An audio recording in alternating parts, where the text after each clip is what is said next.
할렐루야. 무더운 한 주간 잘 이기시고 거룩한 주일 하나님 앞에 나와 예배하는 여러분 주님의 이름으로 축복합니다.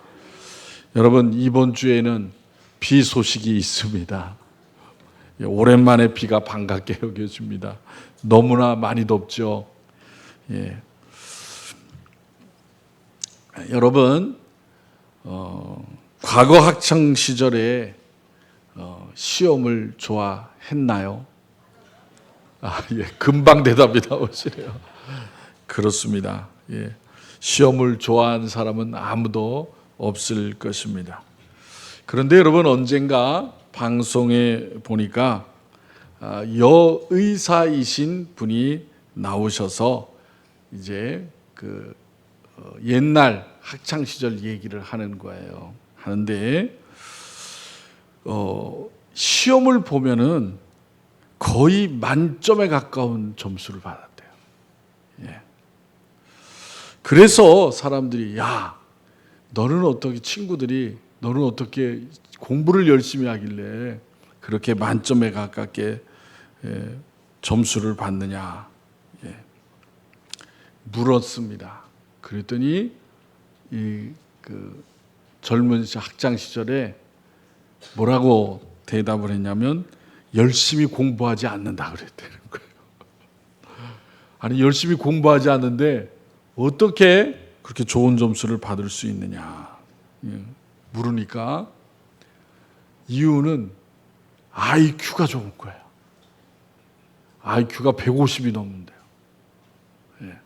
그래서 책을 한 번만 읽으면 다 기억이 된다는 거예요. 그런 분 혹시 계세요? 큰 축복을 받은 거예요. 되게 선천적인 거잖아. 그죠? 그 노력으로 되는 것이 아닙니다. 흔히 말하는 영재예요, 영재. 그런 사람은 아마도 시험이 좋고 재미있을지 모르겠어요.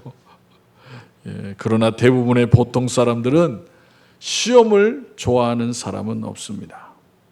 그런데 여러분, 이 시험이 학창 시절만 있는 것은 결코 아닙니다. 우리가 인생을 살아가면서 종종 만나는 반갑지 않은 것이 바로 시험입니다. 우리에게는 여러분, 다양한 여러 종류의 시험들이 항상 찾아옵니다. 시험이라고 하는 이 말은 히브리어로 마사라 그래요. 마사. 헬라어로는 페이라스모스라고 합니다. 신약 성경에서 21번 정도 나오는 이 말은 다양한 의미가 있습니다. 그 중에서 우리가 잘 알고 있는 것이 두 가지예요. 시험이. 첫 번째는 유혹으로서의 시험이 있습니다. 두 번째는 뭐예요? 설교 시간에 많이 여러 번 얘기를 해서 기억을 하실 텐데 잊어버렸나요? 테스트하는 시험이 있죠. 테스트하는 시험. 유혹의 시험이 아니라 테스트하는 시험. 그런데 이 테스트의 시험에서도 고난이 있는 시험이 있고 고난이 없는 테스트도 있어요.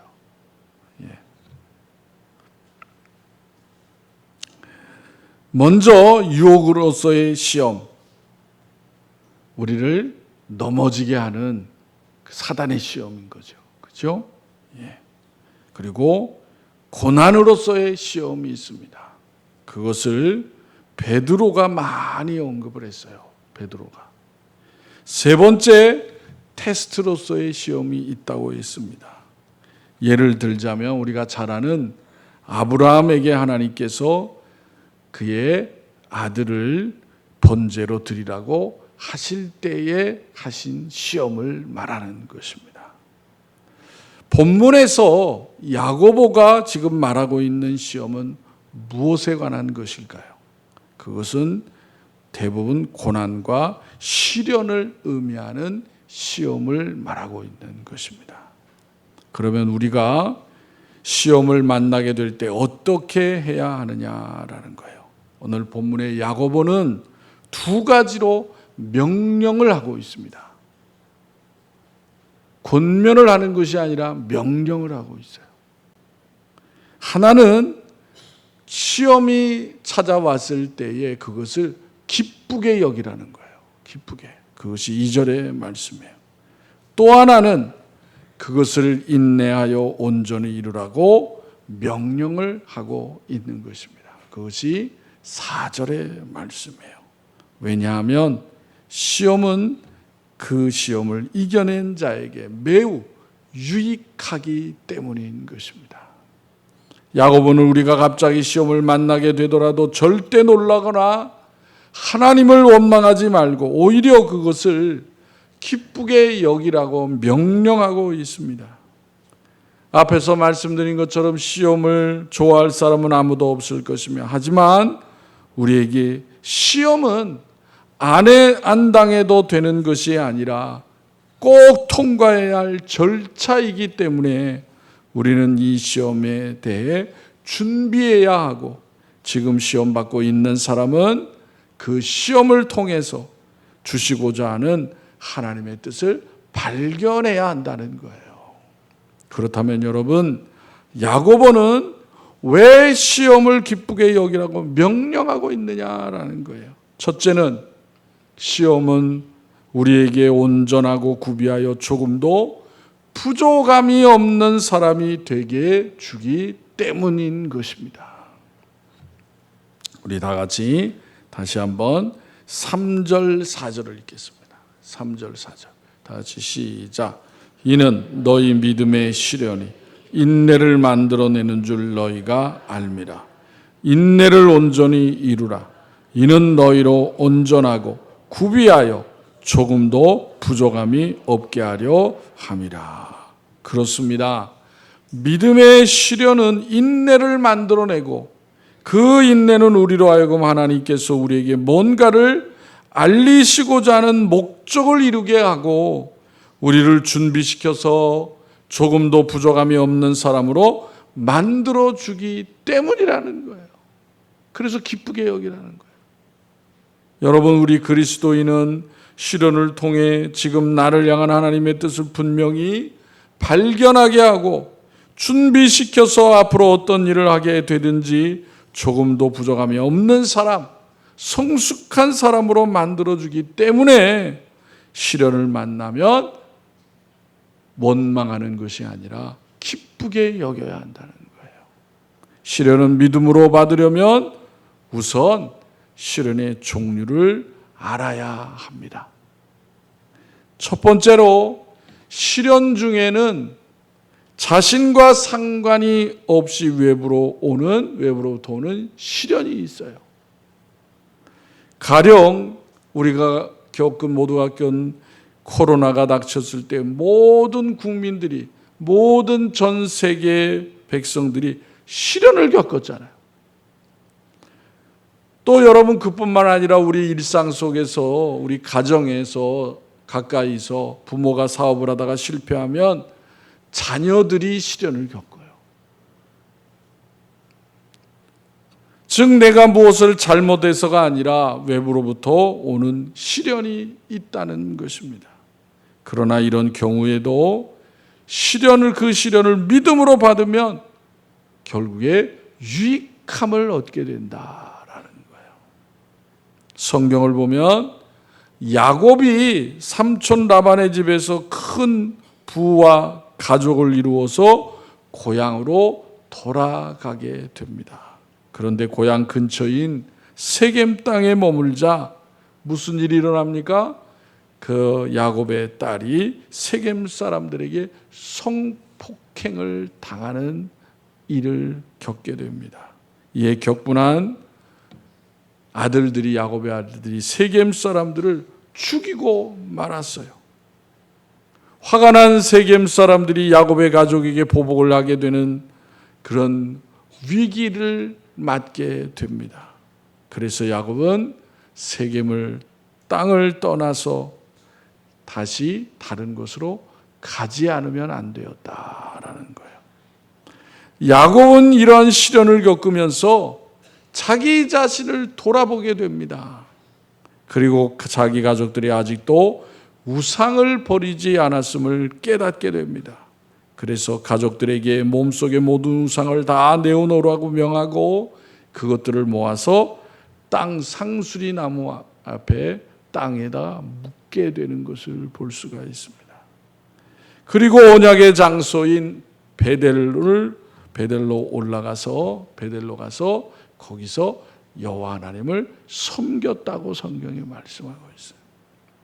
야곱에게 임한 시련은 야곱이 하나님만을 따르는 계기가 되었습니다. 시련을 겪기 전까지 야곱은 우상과 더불어 살았습니다.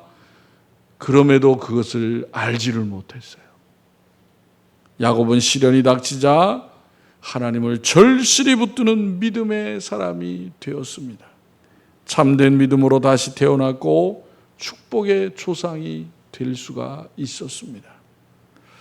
여러분, 오래전에 아주 유명한 분이 계셨는데 누구나 다 알죠. 헬렌 켈러라고 하는 여인이 있었습니다. 이분은 장애인이잖아요. 그런데 장애인도 어떤 장애인입니까? 듣지도 못하고 말하지도 못하고 보지도 못하는 삼중고의 시련을 겪으며 자랐습니다. 물이라고 하는 단어 하나를 배우는데 무려 7년이나 걸렸어요. 그전에는 아무 말도 못하고 대화도 안 되고 그런 상황에서 사는 거예요. 그렇게 글을 배우기 시작해서 훗날 점자로 글을 배웠고 띄엄띄엄 말하기도 하게 되었습니다.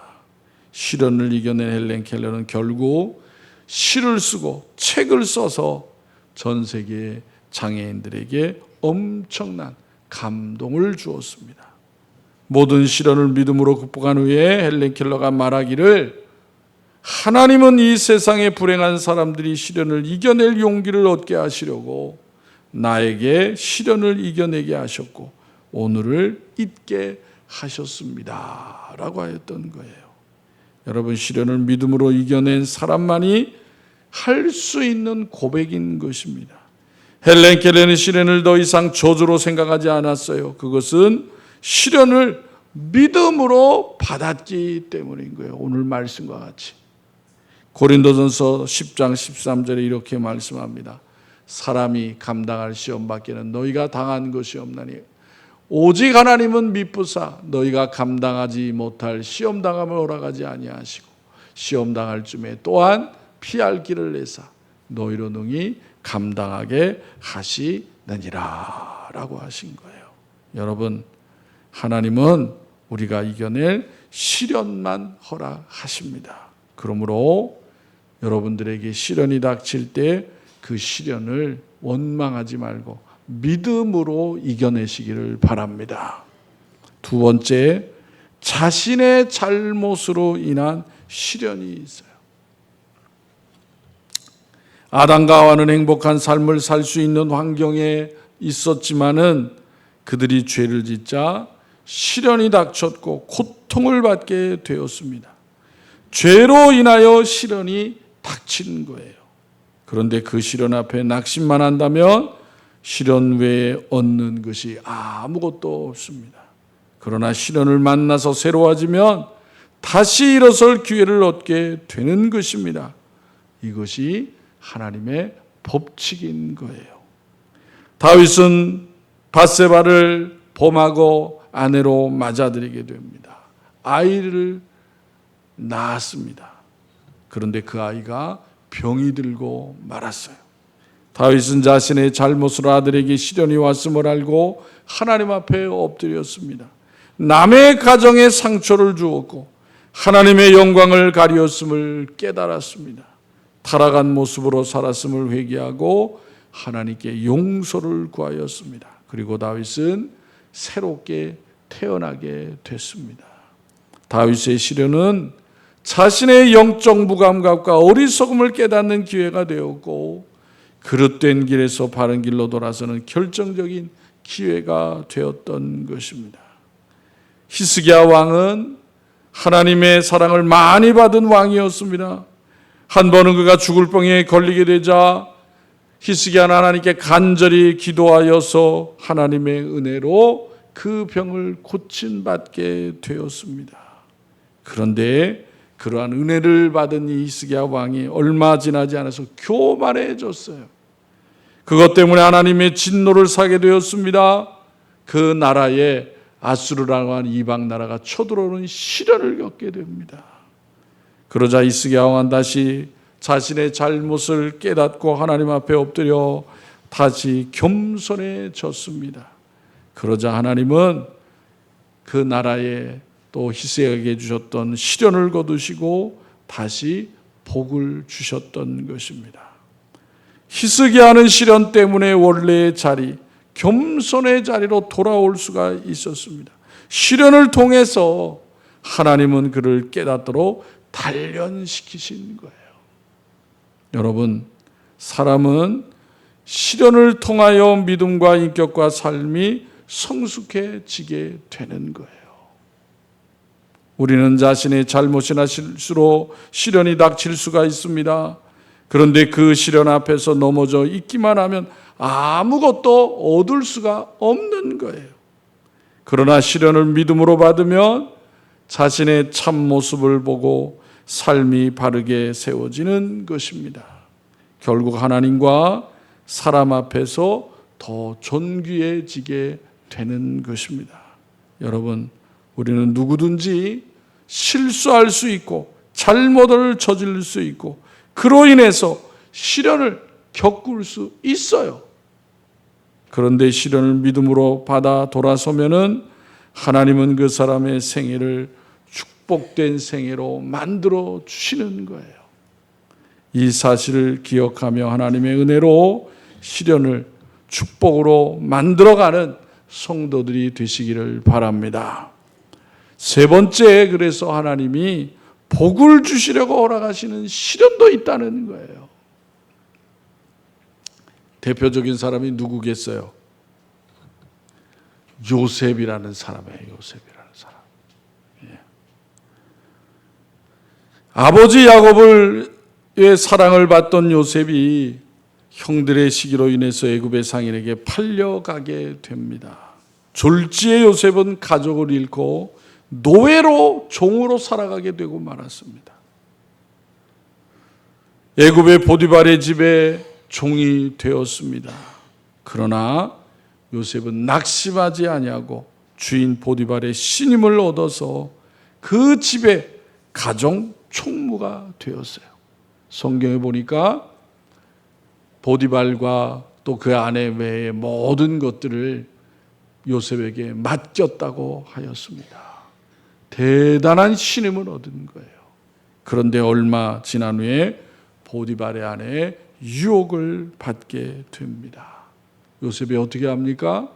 그것을 과감하게 뿌리치잖아요. 그죠? 인간적으로 생각하면은 눈 딱 감고 유혹을 받아들이면은 앞일이 크게 열릴 수도 있어요. 세상적으로는. 그러나 하나님 앞에 범죄하지 않기 위하여 거절한 것입니다. 그 일로 말미암아 모함을 당해서 어떻게 됩니까? 감옥에 갇히고 많은 신세가 됩니다. 감옥에서 얼마나 고통을 겪었겠어요. 그럼에도 불구하고 요셉은 믿음을 잃지 않습니다. 얼마 후에 바로 왕의 술 맡은 관원장과 떡 맡은 관원장이 잘못을 저질러서 요셉이 갇혀있는 감옥에 들어오게 됩니다. 그들의 자초지종을 얘기하다가 이제 그들이 꿈을 꾼 얘기를 합니다. 요셉이 그 꿈을 해석해 줍니다. 떡 맡은 관원장은 죽임을 당하고 술 맡은 관원장은 왕의 부르심을 다시 받게 되리라고 꿈을 해석해 줍니다. 그 해석대로 사실 이루어지게 되는 것을 볼 수가 있습니다. 술 맡은 관원장이 은혜를 잊지 않겠다고 약속하지만 잊어버리고 맙니다. 한참 지나서 바로가 꿈을 꿨는데 그 나라에서 아무도 해석할 사람이 없는 거예요. 그러자 술 맡은 관원장이 자기가 감옥에 있을 때 있었던 요셉을 생각해서 왕에게 이야기하게 됩니다. 왕의 부르심을 받은 요셉이 왕 앞에 나가서 그 꿈을 해석해 줍니다. 그 내용이 뭐예요? 7년 동안 애굽에 가뭄이 있을 것이고 그 위에 또 흉년이 있을 것이고 풍년이 있을 것이고 그 위에 가뭄이 7년 동안 있게 되어서 풍년 때에 가뭄을 예비하게 하는 꿈이었던 것입니다. 그 꿈으로 인해서 해석으로 인해서 요셉이 애굽의 총리가 된 것입니다. 여러분, 우리가 성경 말씀을 통해서 처음부터 끝까지 내용을 다 알게 되었지만은 그러한 일들이 우리 현실 속에 있을 때 과연 내가 그 시련을 믿음으로 잘 이겨낼 수 있는 사람이 될 수 있느냐라는 거예요. 요셉의 이야기를 다 여러분 우리가 아는 것처럼 그 일들은 무엇 때문에 일어난 일이에요? 요셉을 통해서 하나님이 복을 주시기 위한 일이었다라는 것을 우리가 알 수가 있는 것입니다. 하나님은 여러분 우리가 순금처럼 빛나는 삶을 위하여 시련을 겪게 하신다는 사실이에요. 그래서 여러분 시련이 닥칠 때 시련만 보는 것이 아니라 하나님이 왜 나에게 이런 시련을 겪게 하시는가를 잘 알아야 되는 거예요. 그래서 여러분 오늘 본문 말씀에 5절 이하에 뭐라고 그랬어요? 하나님 앞에 뭘 구하라고요? 지혜를 구하라고 하신 거예요. 지혜를. 예. 여러분 시련을 통해서 우리가 할 수 있는 일이 뭐겠어요? 하나님 앞에 기도해야 되는 거예요.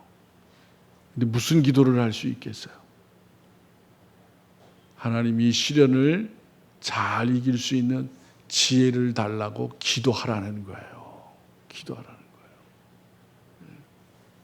두 번째, 야고보가 시험을 기쁘게 여기라고 한 것은 주님을 사랑하는 사람들만이 받도록 약속된 축복인 생명의 면류관을 받게 되기 때문이라는 것입니다. 우리 다 같이 12절을 읽겠습니다. 12절. 다 같이 뭐라고 그랬어요? 다 같이 시작. 시험을 참는 자는 복이 있나니 이는 시련을 견디어낸 자가 주께서 자기를 사랑하는 자들에게 약속하신 생명의 면류관을 얻을 것이기 때문이라. 아멘. 여러분, 하나님의 자녀인 우리들이 시련을 왜 견뎌야 하고 이겨야 하는 것입니까? 그 시련을 견디고 이기는 자에게 하나님께서 큰 보상을 주시기 때문인 거예요. 그것은 뭐라고 그랬습니까? 무슨 보상이라고요? 생명의 면류관을 주시는 거예요. 생명의 면류관. 여기에 면류관은 승리의 왕관을 말하는 거예요. 승리의 왕관. 이것은 왕의 주에 있는 사람이나 경주에서 승리한 자만이 머리에 쓰는 면류관을 가리키는 것입니다. 그런데 이 승리의 관에 이름이 있어요. 12절에 무슨 관이라고 그랬어요? 생명의 면류관이라고 그랬어요. 생명의 면류관. 이 승리의 관이 어떤 의미를 지니고 있는지를 사도 요한을 통해서 알 수가 있습니다. 계시록 2장 10절 11절 이렇게 말씀하고 있어요. 다 같이 읽겠습니다. 시작. 너는 장차 받을 고난을 두려워하지 말라. 볼지어다 마귀가 장차 너희 가운데에서 몇 사람을 오게 던져 시험을 받게 하리니 너희가 10일 동안 환난을 받으리라. 내가 죽도록 충성하라. 그리하면 내가 생명의 관을 내게 주리라. 귀 있는 자는 성령이 교회들에게 하시는 말씀을 들을지어다. 이기는 자는 둘째 사망의 일을 받지 아니하리라. 아멘. 그러므로 여러분, 우리 앞에 놓인 시련의 시험, 고난의 시험을 우리는 두려워해서는 안 된다라는 거예요. 우리에게 당한 시험은 뭐라 그랬어요? 본문에요. 요한계시록 2장에 일시적이라는 거라는 거예요. 영원한 것이 아니라는 거예요. 우리가 그 시험을 참고 인내한다면 우리는 반드시 생명의 면류관을 얻게 된다는 것입니다. 그 생명의 면류관은 바로 둘째 사망의 해를 받지 아니하는 것을 말하는 거예요. 저 하나님과 단절되거나 분리되는 경험을 하지 아니하고 하나님과 영원히 하늘의 영생복락을 누리게 된다는 것을 말씀하시는 거예요. 그러니까 절대로 지옥에 가지 않는다는 거예요. 둘째 사망을 겪지 않는다는 것은. 이것이 바로 시련을 참고 믿음으로 견뎌내는 자가 받는 복이라고 말씀해 주시는 것입니다. 여러분, 하나님이 이 땅에서 사랑하는 자녀들 우리들을 위해서 시련을 통해서 하나님의 복을 받고 사는 것뿐만이 아니라 하나님 앞에 갔을 때에 주님이 다시 오시는 그날에 바로 생명의 면류관, 둘째 사망을 겪지 않는 복을 우리에게 주시는 것을 믿으시기를 바랍니다. 그러므로 여러분, 세상에 어떤 시련이 올지라도 야고보의 권면과 같이 원망하지 말고 기쁘게 여기시고 그것을 통해서 내 자신을 더욱더 성숙한 믿음의 삶으로 잘 세워나가고 또 하나님 앞에 기쁨을 드릴 수 있는 그런 믿음의 삶을 당당하게 이루어가는 성도들이 다 되시기를 주님의 이름으로 축원합니다. 기도드리겠습니다. 하나님 아버지, 은혜와 사랑을 감사합니다. 여전히 혼란한 세상 가운데에 또 무더위 속에서도 또 맡겨주신 일들을 기쁨과 감사함으로 이루어가게 하여 주시옵시고 또 뜻하지 않는 시련을 겪는다 할지라도 원망하지 아니하고 하나님을 바라보며 하나님의 지혜를 구하는 기도를 하게 하여 주시옵시고 하나님의 생명의 말씀을 의지하여 이겨나가게 하심을 감사합니다. 아버지 안에 사랑하는 성도들 한 심령 한 심령을 하나님 이 혼란의 시대에 붙들어 주시고 인도하여 주시어서 그 시련 시험으로 넘어지는 일이 없게 하여 주시옵시고 오늘 주시는 말씀과 같이 또 우리를 더욱더 성숙하게 하고 단련하여서 순금과 같이 만들려는 하나님의 뜻이 있는 것을 깨닫게 하여 주시어서 그 모든 시련들을 믿음으로 잘 이겨나가게 하여 주옵시고 승리하여서 하나님 앞에 설 때 기쁨과 감사가 넘치는 복된 성도들이 다 되어지게 하여 주시옵소서. 또한 이 세상에 살아가는 동안에도 어떤 어려움과 시련을 만날지라도 결코 두려워하지 않게 해주시고 우리의 기도를 들으시는 하나님이 계신 것을 잊지 않게 주시어서 그 하나님을 찾고 의지하며 함으로 말미암아 지혜를 얻고 능히 모든 시련과 고난을 믿음으로 이겨나가는 성도들이 되어지게 하여 주시옵소서. 아버지 하나님, 아직도 세상에는 하나님을 알지 못하는 이들이 너무나도 많이 있습니다. 하나님 그들을 불쌍히 여겨주시고 하나님의 백성들을 통해서 교회를 통해서 복음이 힘있게 증거되게 하여 주시옵소서. 이 나라 이 백성도 은혜를 베풀어 주시고 다시 깨닫게 해주시고 하나님만이 참 소망이 됨을 알게 하여 주시어서 위정자들과 대통령이 겸손한 마음으로 하나님을 찾고 의지하여 이 나라를 바로 세워나갈 수 있도록 인도하여 주시옵소서. 무엇보다도 믿음의 자녀들이 각 처소에서 하나님의 자녀된 본분을 빛된 소금된 역할들을 잘 감당할 수 있도록 은혜 베풀어 주시기를 원합니다.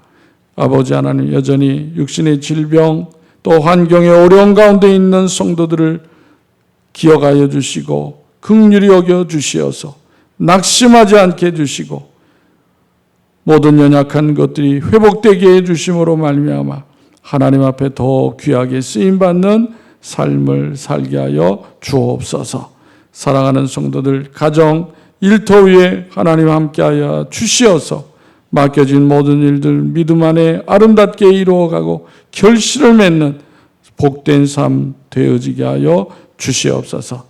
또 여름을 맞이하여서 우리 교회학교 아이들 성경학교와 또 수련회가 준비하는 가운데 있사오니 무더운 날씨에 하나님 건강 지켜주시고 또 아버지의 귀한 시간을 통하여 하나님을 바로 알게 하여 주옵시고 하나님께 기쁨과 감사 예배하는 귀한 삶이 되어지게 하여 주시옵소서.